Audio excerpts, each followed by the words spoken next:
Kita ini harus setrika terus, walaupun misa online, jubah harus rapi, maka harus setrika rapi. Halo Romo.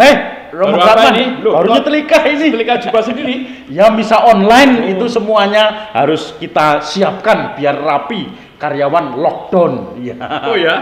Oh ya. Misa online Romo sekarang. Ya. Gimana Romo? Tentang misa online maksudnya gimana? Aduh, panas. Ya. Ya. Kalau misa online tuh saya tidak tahu. Pokoknya umat tahunya sekarang online ya. Nah, apakah istilah itu benar toh Romo?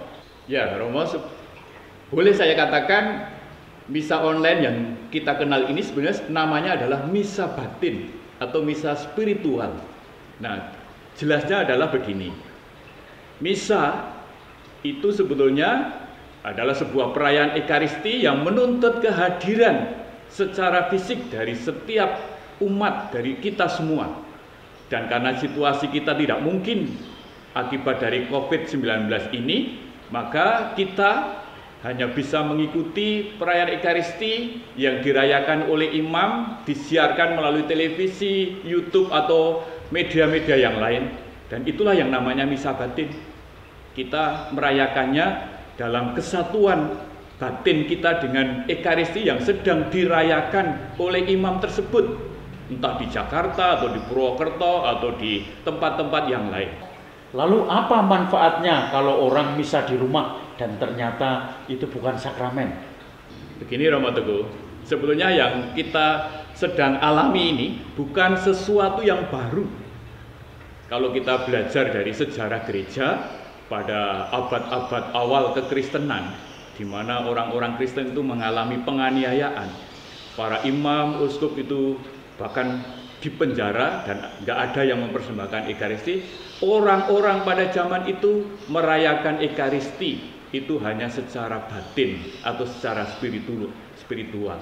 Dan buahnya apa? Walaupun dalam situasi seperti itu sangat terbatas, mereka malah menjadi orang-orang suci, orang-orang yang sungguh militan hidupnya, menjadi martir siap mati untuk membela Kristus. Maka buahnya itu sungguh nyata dalam kehidupan mereka. Begitu Romo Teguh. Kira-kira buah-buah apa yang bisa kita harapkan, umat harapkan dengan suasana yang memprihatinkan sekarang ini? Harus misa di rumah, harus menyiapkan altar di rumah, dan seterusnya. Ya Romo, saya dari beberapa minggu ini mendapatkan juga WA-WA dari umat yang cerita, yang ketika mengikuti misa secara batin lewat media itu terharu, nangis, sedih, pokoknya campur aduk perasaan-perasaannya. Nah, ini sebetulnya perasaan apa? Justru saya melihat buah-buah yang positif di dalam situasi kita yang terbatas ini. Dalam keadaan darurat COVID-19 ini, kita tidak bisa merayakan Ekaristi secara langsung, justru ada buah-buah yang apa? Umat sungguh makin menjadi rindu dengan Ekaristi. Dan umat merasakan bahwa ketika tidak bisa merayakan Ekaristi ada sesuatu yang hilang. Maka itu berarti Ekaristi menjadi sumber hidup umat beriman kita. Maka saya berharap nanti sesudah situasinya normal kembali, juga umat itu makin menjadi semangat untuk merayakan Ekaristi. Ekaristi itu menjadi sumber yang membawa sukacita. Merayakan Ekaristi itu bukan menjadi beban lagi. Maka saya berharap nanti Romo mempersembahkan Ekaristi dengan penuh semangat.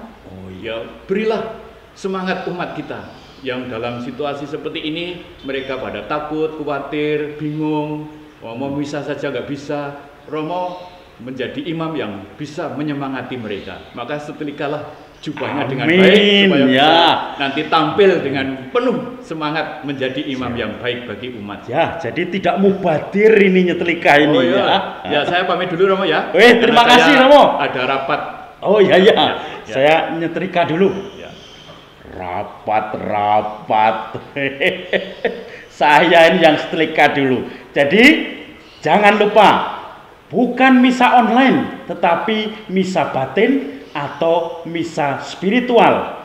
Maka siapkan hati Anda di rumah. Kalau ikut misa, itu misa spiritual. Siapkan semua barang yang bisa mendukung batin Anda untuk menyambut Tuhan. Saya melanjutkan, setrika dulu biar rapi jubah saya. Oke.